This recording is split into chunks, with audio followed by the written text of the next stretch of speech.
এখন এসেছি বাংলাদেশের মুক্তিযুদ্ধের স্মারক হিসেবে নির্মিত স্বাধীনতা স্তম্ভে। এটি ঢাকা শহরের কেন্দ্রস্থলে অবস্থিত সোহরাওয়ার্দী উদ্যানের অভ্যন্তরভাগে নির্মাণ করা হয়েছে। এই যে দেখছেন শিখা চিরন্তন, এর দক্ষিণ পাশে ভূমি থেকে কিছুটা উপরিভাগে নির্মিত একটি প্রশস্ত চৌকো কংক্রিটের চাতালের দক্ষিণ পাশে এটির অবস্থান। এই চাতালের পশ্চিম পাশে রয়েছে একটি কৃত্রিম জলাধার এবং পূর্ব পাশে রয়েছে টেরাকোটায় আচ্ছাদিত একটি অনতি উচ্চ দেয়াল, যার পেছনেই ভূগর্ভস্থ স্বাধীনতা জাদুঘরে যাওয়ার সিঁড়ি রয়েছে।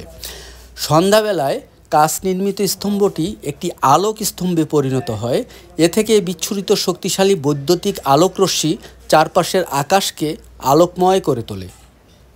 স্বাধীনতা স্তম্ভের নকশা করেছেন আরবানা নামীয় স্থাপত্য সংস্থার দুই স্থপতি কাশেপ মাহবুব চৌধুরী ও মেরিনা তাবাসসুম। বাংলাদেশ সরকারের মুক্তিযুদ্ধ বিষয়ক মন্ত্রণালয়ের অধীন একটি উন্নয়ন প্রকল্পের আওতায় এই স্বাধীনতা স্তম্ভের নির্মাণ কাজ শুরু হয় 1998 সালে এবং গণপূর্ত বিভাগের তত্ত্বাবধানে 2013 সালে এটি নির্মাণ কাজ সম্পন্ন করা হয়। এটি মূলত একটি গ্লাস টাওয়ার।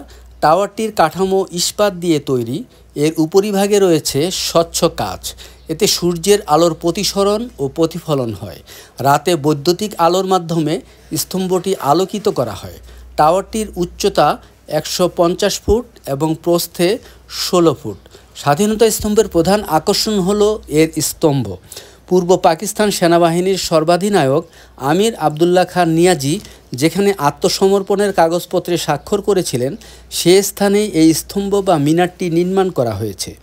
মুক্তিযুদ্ধের বীরদের এবং মুক্তিযুদ্ধের ঘটনাবলীর উপর কিছু পোড়ামাটির মুরাল, 2000 আসন বিশিষ্ট একটি মিলনায়তন এবং একটি উন্মুক্ত থিয়েটার এখানে রয়েছে।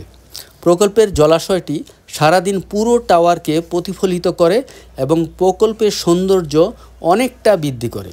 কিন্তু স্থানীয় বস্তিবাসীরা তাদের দৈনন্দিন প্রয়োজনে এটি ব্যবহার করায় জলাশয়টি সম্ভাব্য হুমকির মুখে রয়েছে। এজন্য কর্তৃপক্ষকে এই দিকটির দিকে বিশেষ যত্ন দেওয়া উচিত। নাগরিকরা বিকেলবেলা বা তাদের অবসর সময়ে এখানে অবসর বিনোদনের কেন্দ্র হিসেবে এটি ব্যবহার করছে। চমৎকার সৌন্দর্যমণ্ডিত এই টাওয়ারটি দেখতে দূর দূরান্ত থেকে অনেক দর্শনার্থী এখানে এসে ভিড় করেন এবং তাদের অবসর সময়টি কাটান। আশা করি আপনারা এই ভিডিও থেকে আপনারা এই টাওয়ারটি দেখে অনেক সৌন্দর্য উপভোগ করতে পারবেন। সকলকে ধন্যবাদ দিয়ে আজকের মতো আমি এখান থেকে বিদায় নিচ্ছি। আল্লাহ হাফেজ।